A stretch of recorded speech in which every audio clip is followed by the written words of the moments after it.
महिला दिवस के अवसर पर आपने मुझे बोलने का अवसर दिया, इसके लिए मैं आपको बहुत बहुत बधाई देता हूँ अध्यक्ष महोदय। धीरे धीरे आवाज निकलेगा दादा। चलिए चलिए ठीक। धन्यवाद अध्यक्ष महोदय। आज ग्रामीण विकास विभाग, पंचायती राज विभाग और कार्य ग्रामीण विभाग और भवन विभाग का आज बजट पेश हुआ अध्यक्ष महोदय, और इस बजट के कटौती के समर्थन में बोलने का आज अवसर दिया आपने मुझे। निश्चित तौर पर अपने ओर से अपने पार्टी के शीर्ष नेताओं को मैं बधाई देता हूं कि आज मुझे इस पटल पर बोलने का सौभाग्य मुझे मिला है।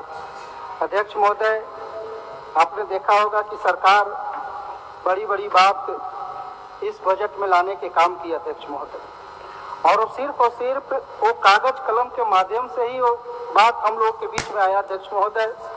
आपने देखा होगा कि मैं खिलाफत मनरेगा के बारे में बोलना चाहता हूँ अध्यक्ष महोदय। सरकार सब कुछ करती है, सरकार सब कुछ लाने के काम करता है, लेकिन मनरेगा जैसा योजना में ग्रामीण क्षेत्र में अगर आप जाइएगा तो जो वेंडर के माध्यम से हो, यहाँ के पदाधिकारियों के माध्यम से इस राज्य के लोगों के ऊपर इतना अत्याचार किया जाता है अध्यक्ष महोदय। अगर इस चीज को अगर आप देखेंगे तो कहीं ना कहीं उनकी आज भी जो मजदूर इसमें कार्य किए हैं उनकी आज भी पैसा बकाया है अध्यक्ष महोदय। हमारे साथी बता रहे थे कि भाई इसमें वैसे लोग जो लोग काम करना चाहते हैं, जो लोग इस कोरोना काल में सरकार ढिढोरा पीटते चली जा रही थी कि हमने मनरेगा से इतने लोगों को काम दिया, हमने मनरेगा के माध्यम से लोगों को जोड़ने का काम किया, हमने मनरेगा के माध्यम से लोगों को विकास के राह पर ले जाने के काम किया, लेकिन कहीं ना कहीं ये विफलता की ओर जाती जा रही है अध्यक्ष महोदय। आज प्रखंड में आप चले जाइए, प्रखंड के कोई ऐसा पदाधिकारी, चाहे वो बीडीओ हो, बीओ हो, बीपीओ हो या कर्मचारी हो, आज उस क्षेत्र के आम लोगों के साथ इतना दुर्व्यवहार करने के काम करता है, उनकी पैसा सही टाइम पर उनके खाते में बल्कि उनके तक पहुंचता नहीं है। वेंडर के माध्यम से आपने देखा होगा कि कहीं जेसीबी से काम चल रहा है तो हम मजदूरों को पैसा कैसे दें अध्यक्ष महोदय। ये सरकार को इस पर गंभीरता से सोचनी चाहिए और इस पर सोचकर इस पर एक अच्छा कार्य करनी चाहिए, ताकि अगर मनरेगा का नाम हो, मनरेगा का नाम से क्षेत्र में उसको मनरेगा नहीं कहते, उसको मनरेगा बोलते हैं, यानी कि लोग जो मर जाते हैं, जो फिर से नहीं आते, उसी तरीका मनरेगा अध्यक्ष महोदय। दूसरा पॉइंट मैं आपको बता दे, आरयू विभाग, हर विधायक लोग चाहता है कि हम जब अनुशंसा करें तो हमारे क्षेत्र में सड़क बने, और दुर्भाग्य है महोदय कि पिछले 2 वर्षों से हमारे गठबंधन की सरकार हेमंत सोरेन जी के नेतृत्व में चल रहा है, लेकिन जो भारतीय जनता पार्टी के विधायक अध्यक्ष महोदय जैसे हम हो गए, मेरे क्षेत्र में मात्र 4 किलोमीटर सड़क मिला अध्यक्ष महोदय, और अनुशंसा लिया गया है 16 किलोमीटर का अनुशंसा लिया गया अध्यक्ष महोदय। तो इस तरीके का पूरे प्रदेश में और पूरे हमारे जो साथी बोल रहे थे उनके क्षेत्रों में कहीं ना कहीं ये व्यवहार के साथ कहीं ना कहीं हम तमाम लोग के ऊपर उस तरीके के अति किया जा रहा है अध्यक्ष महोदय। इस पे भी सरकार को कि सबको मिलाकर सभी विधायकों को बात को सुनकर इस पे कार्य करनी चाहिए अध्यक्ष महोदय। दूसरा मैं इसमें आपको बता दूं कि हमारी जब सरकार थी आदरणीय रघुवर जी के नेतृत्व में, तो उन्होंने जब अपने नेतृत्व में सरकार चला रहे थे तो उस समय क्या स्थिति था अध्यक्ष महोदय, आज की टेंडर प्रक्रिया की स्थिति क्या है। आप चाहते हैं कि ठेकेदार लोग अच्छा से काम भी करें, आप चाहते हैं कि 30% लोएस्ट भी डाले, तो जो 30% लोएस्ट अगर काम डालेगा तो अच्छा कार्य कैसे करेगा क्षेत्र में, उसके लिए भी सरकार को गंभीरता से सोचनी चाहिए। पहले हमारी सरकार थी 10% तक लोएस्ट जाता था, जो अच्छा कार्य हो जाता था, लेकिन आज अगर 30% लोएस्ट जाएगा तो अब ठेकेदार से सोचिएगा कि हम उससे अच्छा काम करा ले और काम कराकर अपना राज्य के विकास के कड़ी में उसको जोड़ने का काम करे, तो दुर्भाग्य है कि इस विकास की कड़ी रुक जाएगा अध्यक्ष महोदय।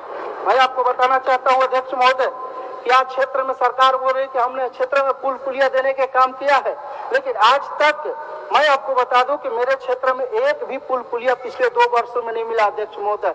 और इस चीज को मैं आपको इसलिए बता रहा हूं कि हम लोग सभी अनुशंसा मांगा जाता है जिला के माध्यम से, हम लोग सभी कहा जाता है कि आप अनुशंसा दीजिए ताकि आपको मैं पुल दूंगा। मैंने कम से कम 10 अनुशंसा 2020 से 2022 के अंतर्गत में मैंने देने के काम किया, लेकिन आज तक एक पुल पुलिया मुझे नहीं मिला अध्यक्ष महोदय। कैसे हम कर सकते हैं कि आपने विपक्षियों के साथ अपने दुर्व्यवहार करने के काम नहीं कर रहे अध्यक्ष महोदय। हमारे माननीय सदस्य, हम आपको टोकना नहीं चाहते हैं, अनिच्छा अनिच्छा से ही आपको बता रहा है, थोड़ा सा संक्षेप करिए। अध्यक्ष महोदय 2 मिनट समय कांग्रेस का भी बचा हुआ है। अध्यक्ष महोदय एक तो पहली बार बोलिए आप, इसीलिए हम अनिच्छा हम सब कुछ हम क्या करें नवीन जी को हम शुरू से आगाह कर रहे थे कि 10 मिनट समय कम से कम छोड़िए, लेकिन नवीन जी। अध्यक्ष महोदय सरकार कहती है कि हम आजीविका मिशन अंतर्गत मैं लोगों को रोजगार दे रहा हूँ। सरकार कहती है कि आजीविका मिशन अंदर फूलो झानो योजना के अंतर्गत हम दारू हड़िया छोड़ा रहे हैं। अब दुर्वा चौक पर चले जाए अध्यक्ष महोदय, यहाँ से बजरंगबली चौक है, नीचे चले जाइए, लाइन से लगे रहते हैं हड़िया दारू बेचने वाले लोग। तो सरकार किस तरीके का लोगों को रोजगार दे रहा है? हड़िया दारू बेचने वाले लोगों को रोजगार दे रहा है। आज कहीं न कहीं सरकार जो फूलो झानो योजना लाया है, ये आपका ये आजीविका मिशन योजना के तहत बोलता है कि हम लोगों का रोजगार दे रहे हैं, लेकिन आज कहीं न कहीं ये सब विफलता की ओर चला जा रहा है अध्यक्ष महोदय। इस पे भी सरकार को गंभीरता से विशेष ध्यान देने की जरूरत है, जो कि आप अगर कहते हैं तो उस पर कार्य करना चाहिए अध्यक्ष महोदय। मैं आपको बताना चाहता हूँ अध्यक्ष महोदय कि आज पंचायत चुनाव का हल्ला पूरे सदन कर रही है अध्यक्ष महोदय। पक्ष विपक्ष सब लोग चाह रहे हैं कि पंचायत चुनाव का हो, आगाज हो, पंचायत चुनाव हो। क्या सरकार जिस समय सरकार आपके द्वार कार्यक्रम चला रही थी उस समय पंचायत चुनाव नहीं हो सकता था अध्यक्ष महोदय? उस समय सरकार सिर्फ और सिर्फ आपके द्वार कार्यक्रम चला को पंचायत चुनाव को टालने के काम किया अध्यक्ष महोदय, जो कि आज कहीं न कहीं पूरे राज्य उसे मरमाहित है अध्यक्ष महोदय। आप देख सकते हैं कि हम पिछड़ी समाज से आते हैं अध्यक्ष महोदय, मैं पिछड़ा जाति से आता हूँ अध्यक्ष महोदय। क्या पिछड़ा जाति को पंचायत चुनाव लड़ने का अधिकार नहीं है अध्यक्ष महोदय? पिछड़ा जाति को पंचायत चुनाव में अधिकार नहीं मिलना चाहिए अध्यक्ष महोदय?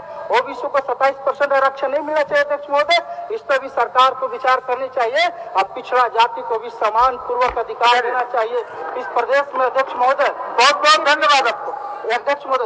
2 मिनट पहली बार बोल रहा हूँ अध्यक्ष महोदय, इसलिए मैं बता रहा हूँ कि पिछड़ी जाति की भी तादाद इस प्रदेश में अधिक है। सभी जाति को सम्मान होनी चाहिए, मैं ये नहीं बोल रहा हूँ, सभी जाति को आप एक नजर से देखिए, लेकिन पिछड़ी जाति आप एक महत्वपूर्ण इस प्रदेश में हिस्सा है जिसकी रक्षा सरकार को करनी चाहिए अध्यक्ष महोदय।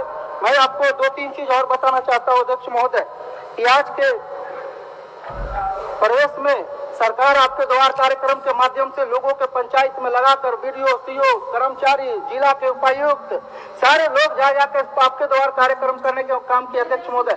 लेकिन आपके द्वार कार्यक्रम के बीते हुआ 3 महीना हो गया अध्यक्ष महोदय। आप प्रखंड में पता लगा लीजिए कि आज वहाँ पे एक प्रखंड में 2000, 1500, 3000 पेंशन बना अध्यक्ष महोदय। किसी गरीब का आज तक पेंशन नहीं बना अध्यक्ष महोदय। वो सिर्फ और सिर्फ फाइलों में रह गया है, जो कि सरकार ढिढोरा पीट रही है कि हमने आपके द्वार कार्यक्रम के माध्यम से लोगों को फला कार्यक्रम करने के काम किया अध्यक्ष महोदय। अध्यक्ष महोदय एक चीज और मैं बोलना चाहता हूँ, प्रधानमंत्री आवास योजना बन रहा है, बहुत अच्छी बात है, लेकिन प्रधानमंत्री आवास योजना में बनने वाला जो बालू लगता है अध्यक्ष महोदय, आज वो बालू सही टाइम पर उन लोगों का नहीं मिल रहा है। प्रखंड की ओर से उन लोगों को दबाव मिलता है कि आज प्रखंड दबाव देता है, FIR करने का धमकी देता है कि आप अगर सही टाइम पर आवास नहीं बनाओगे तो आपका आवास कैंसिल कर दिया जाएगा। और वो गरीब आदमी बालू के अभाव में, वो गरीब आदमी बालू नहीं मिलने के कारण वो आवास नहीं बना पाता अध्यक्ष महोदय। सरकार को इस पर भी गंभीरता से ध्यान देनी चाहिए अध्यक्ष महोदय। बहुत चीज मैं आपको और बताना चाहता हूँ अध्यक्ष महोदय कि ऐसी बहुत सारी बात है कि जो कि पटल पर रखने की जरूरत है।